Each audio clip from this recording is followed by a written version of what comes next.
I stepped into the chapel, the air thick with incense and the faint murmur of hushed voices. It had been 10 years.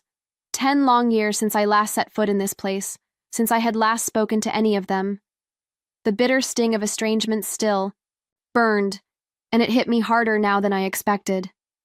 The chapel was familiar, but it felt like a distant memory, a place where I no longer belonged.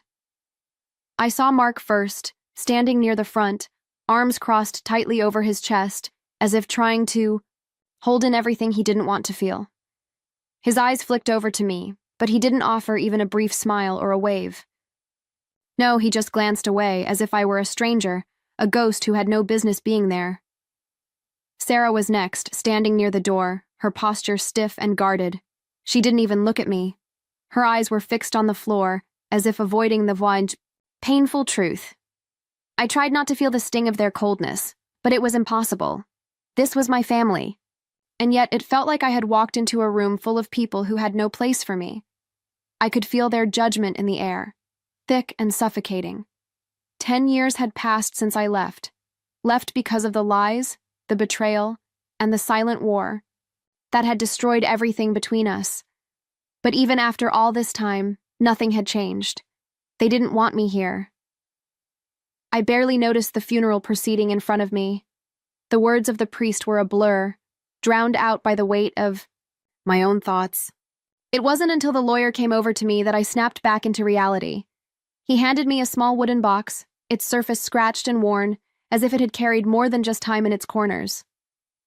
"This was your mother's," he said softly, his voice almost hesitant.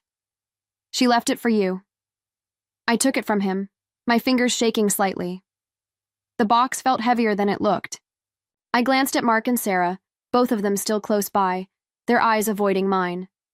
They had already taken everything my mother had worked for, everything that once belonged to our family. And yet here I stood, holding a box that seemed so small, so insignificant compared to the wealth and the house they had claimed.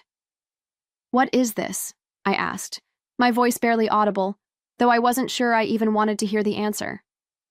The lawyer only nodded, as if the box itself held the answer I was meant to discover. But all I felt was the sting of being left out, of being given nothing but this, nothing but a piece of wood. I looked at the box in my hands, trying to make sense of it. Why had my mother left me this? What was it supposed to mean? My mind raced, with questions. But one thing was clear. Whatever it was, it had to have some deeper meaning. Something that could explain why my mother, after all these years, had chosen to leave me with nothing more than this small, insignificant box. I held it tight, determined to find the answers inside. The service was brief, as expected. The priest's words felt empty, and the quiet sobs of the others only reminded me of the walls that had been built between us for so long. I sat there, distant, as if I were on the outside looking in. I couldn't bring myself to feel much for my mother. Not now. Not after everything. After the ceremony, we all gathered at the family home, though it no longer felt like home to me. The house was the same, but the atmosphere had changed. It was as if the walls themselves had grown cold with the years that had passed, the years I had been absent. Mark and Sarah were busy talking in low voices, glancing at me every now and then, but neither of them made an effort to approach.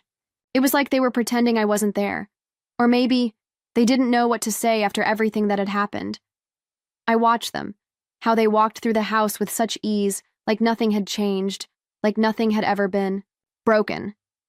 They had moved on.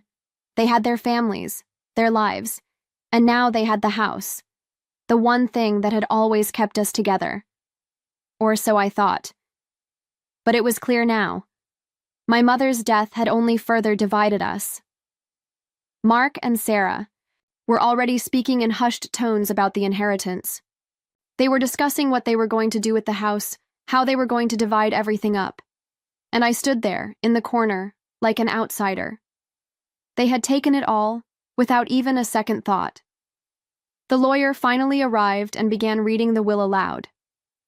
I could hear his voice echo through the empty hall as he named Mark and Sarah, giving them the family home and all the wealth that came with it. My heart sank, but I didn't show it. I kept my face neutral, though my hands tightened around the wooden box I still held. When it was finally my turn, the lawyer barely looked up from the papers.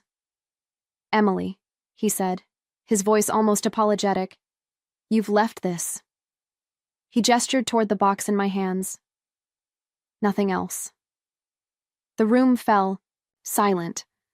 The weight of the moment hit me harder than any words could. I felt a surge of bitterness rise within me. They had everything, and I had this box. It was a cold reality, one that I couldn't ignore. Mark and Sarah exchanged uneasy glances, their guilt written clearly on their faces. But it was too late for apologies now. Too late to fix the years of hurt, the silence, the distance. All I could think about was why. Why had my mother left me nothing but this? I sat in the living room, the wooden box in my lap, my fingers tracing its edges as if it might hold the answers to questions I had been asking for years. My mind was racing with possibilities, with doubts and fears I couldn't shake. What had my mother meant by leaving me this box? Why now, after everything? I couldn't help myself. I needed to know. Slowly, I opened the box, feeling the weight of the moment pressing down on me. Inside, there was nothing but a folded piece of paper. It was old, the edges worn and creased as if it had been handled many times. My mother's handwriting was unmistakable, even though it had been years since I'd seen it. I could almost hear her voice in my head as I carefully unfolded the letter. It was short. Too short. 3 words. Just 3 words. It was you. I stared at the words, my mind going blank. What was this supposed to mean? The room around me seemed to fade as I read those 3 words again, hoping for some kind of clarity that never came. The silence in the room grew unbearable. Mark and Sarah were watching me now, their eyes wide with confusion, and I could feel their discomfort settling over the space like a heavy fog. I had to say something. I stood up, the letter trembling, in my hands. It says, "It was you." I forced the words out, unsure of how to even begin processing what this meant. The letter seemed to be directed at someone, but who? Was it meant for me? Or was it a message to one of my siblings? Was I being accused of something? Mark shifted uncomfortably, his face turning slightly pale. Sarah looked away, her fingers nervously tapping the edge of her purse. The lawyer, standing near the door, seemed just as uneasy, his eyes darting around as if he was waiting for the ground to swallow him up. No one spoke. The silence was deafening. It was as if the entire world had paused, waiting for someone to explain. But there were no explanations to be found. Just the letter. Just those 3 words. And the weight of them hanging in the air like an accusation that no one was willing to answer. I felt a sudden coldness in the pit of my stomach, the old wounds starting to reopen. My mother had always been distant, but this felt different. I had always thought that when she left, she took the secrets with her, that I would never know the truth. But now, with this letter, everything felt upended. "Mom," I whispered, more to myself than to anyone else. But there was no answer, just the echo of my own voice bouncing off the walls. I had to know what this meant. The truth was out there, buried somewhere in the past, and I couldn't leave it behind. I had to connect the dots. But first, I needed to understand what my mother had been trying to tell me with those 3 simple words. I couldn't sit still any longer. The letter in my hand, the words echoing in my mind, had to be addressed. My family, my siblings, had to face the truth. I could feel the air growing heavier with each passing minute, the tension between us, becoming palpable. No more silence. No more pretending everything was fine. It was time to confront what had been buried for so long. I stood in the living room, the walls around me feeling smaller, more confining. Mark and Sarah were sitting by the window whispering, exchanging glances that spoke volumes, volumes I had never been a part of.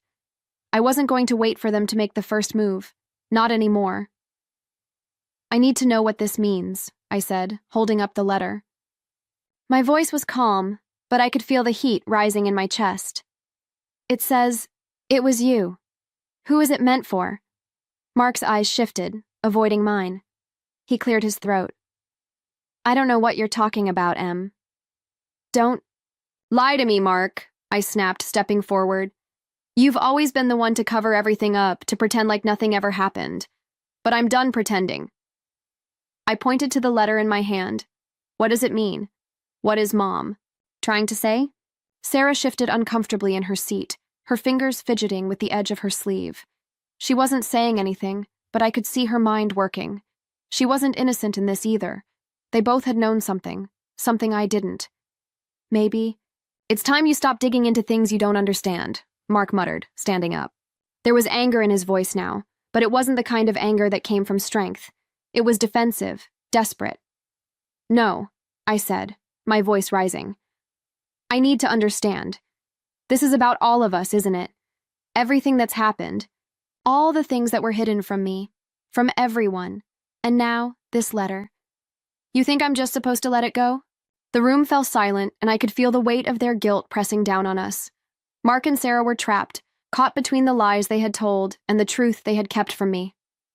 I wasn't the outsider anymore. They were. You've always thought you could shut me out, I continued, my words cutting through the quiet. You took everything from me, Mom's love, the family, the home, and now you're pretending I don't matter. Well, I do. I always have. Mark's face twisted in anger. You left. You walked away from all of us. You gave up the family. And now you want to act like we're the ones who betrayed you? That hit harder than I expected, but I didn't back down. You shut me out. And when I came back, you gave me nothing but this. I waved the letter at them. This meaningless box. You think you can erase me from the family? Pretend like I don't have a right to know the truth? Sarah looked up then, her eyes wide, full of something I hadn't expected. Regret, maybe. It's not what you think, Em, she whispered. We never wanted to leave you out, but... Then why didn't you tell me? I interrupted, my voice cracking with frustration. Why didn't you tell me what was really going on?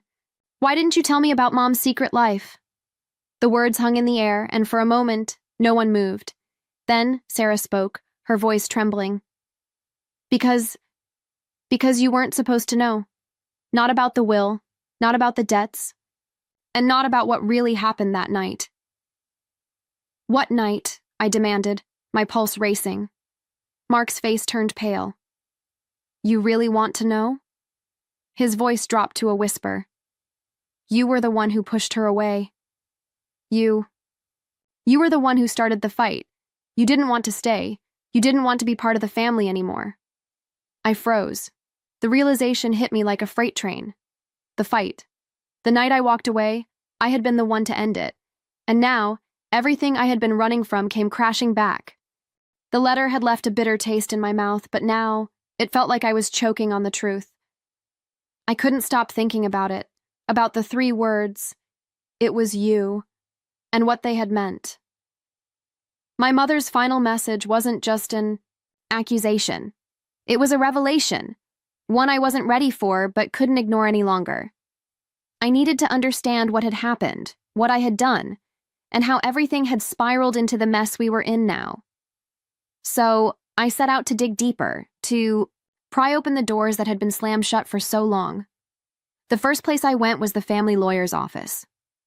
He had been the one to read my mother's will, and I needed answers from him.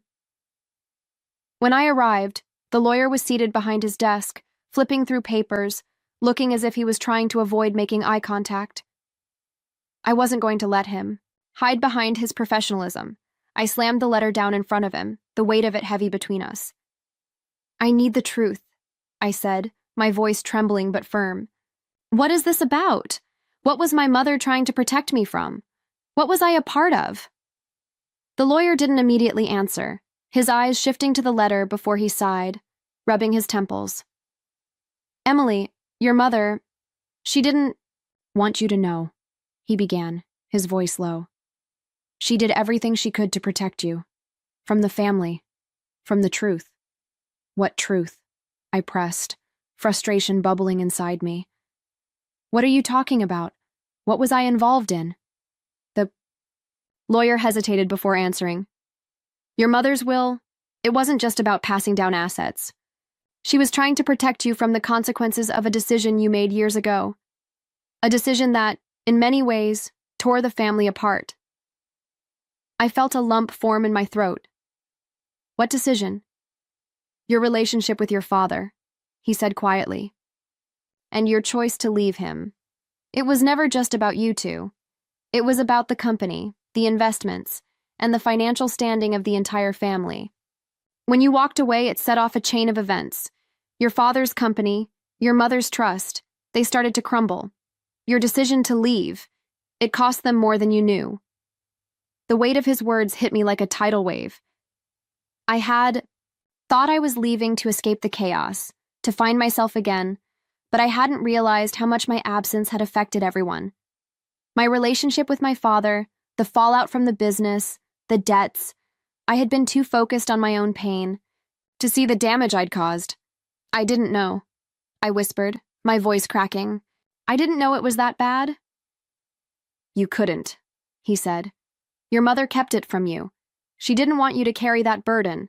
She protected you from knowing how your departure affected the family, but it was the reason why everything fell apart. I sank into the chair, the truth weighing me down, suffocating me. I had been part of the downfall. My absence, my refusal to face the family, had set in motion a series of events that no one could have predicted. My mother had tried to shield me from it, but now the consequences were staring me in the face. I had to face the truth. I had to face what I had done. And now, I needed to find a way to rebuild, not just for my family, but for myself. I couldn't undo the past, but I could move forward. I had to find peace, even if it meant confronting the demons I had been running from for so long. The family home felt suffocating, each room filled with the weight of the past. The walls, once familiar, now seemed like silent witnesses to the betrayal, the lies, and the hurt. Mark and Sarah were there, sitting across from me, and despite the years of distance between us, it felt like we were trapped in a moment that would never end. The truth had come crashing down, and now we were at a crossroads. I could feel the rage rising within me, the anger at what they had done, at how they had shut me out, at how my absence had been turned into a tool for their advantage. But revenge would be hollow. It wouldn't change anything. I had spent so many years running from my family, from the pain, from the truth. But I couldn't keep running anymore. I had to decide who I was going to be, someone trapped in bitterness, or someone who could rise above it all. Mark, Sarah, I began, my voice quieter than I had intended. I don't know what to say. You both know what you've done. You've taken everything Mom worked for, everything that was supposed to be shared. But I can't keep holding on to this anger. I'm tired of it. Sarah looked at me, tears in her eyes. Emily, I'm sorry. I never wanted to hurt you. I never wanted things to be this way. Her voice cracked, and she looked away, ashamed. But I didn't know what else to do. I was just following Mark, just trying to protect myself. Mark, sitting stiffly beside her, spoke next. I know we screwed up, Em. I know I pushed you away. I shouldn't have, but I did it because I thought it was the only way to survive. I was scared. His words were a mixture of regret and guilt. I'm sorry for everything. The apologies hung in the air between us, and for a moment, the room was silent. It was the first time they had spoken like this, the first time they had acknowledged their role in the damage. But even now, as they apologized, I wasn't sure if I could forgive them completely. They had taken so much from me, from the family. And yet, could I keep holding on to the anger? Could I let this define me? I shook my head, trying to clear the thoughts that were swirling in my mind. You both need to live with the consequences of what you've done. I can't erase that, but I can't keep fighting this. I can't keep living in the past. They nodded, and the silence between us felt different now. There was still pain, still unresolved tension, but something had shifted. It wasn't forgiveness, not entirely, but it was a step toward peace. I stood up, finally making a decision. I'm done with all of this. I'm done with the anger, with the blame. I'm going to move on, and I think you should too. I left the room. I knew it wasn't the end of everything, but it was the beginning of something else, something better. I wasn't running anymore. I was choosing to heal. I packed my bags quietly, carefully folding the clothes that once held memories of a life I no longer wanted to live. The family home had been my prison for too long. Its walls, once filled with warmth, now felt cold and suffocating. I wasn't running from the past anymore, but I was leaving it behind. It was time to step into a future where I wasn't defined by betrayal, where I wasn't haunted by things I couldn't change. The wooden box was the last thing I packed. It sat on top of the suitcase, its weight a constant reminder of the journey I had taken to get here. My mother's letter, the years of pain, the distance, it all led me to this moment. I hadn't wanted to come back to this house, but now that I was leaving it, I knew I had found something within myself. I stepped outside and looked back at the house one last time. There were no tears this time, only a quiet sense of peace. The past would always be part of me, but it didn't control me anymore. I was free. With a deep breath, I turned away, walking toward my new life, hopeful for the first time in years.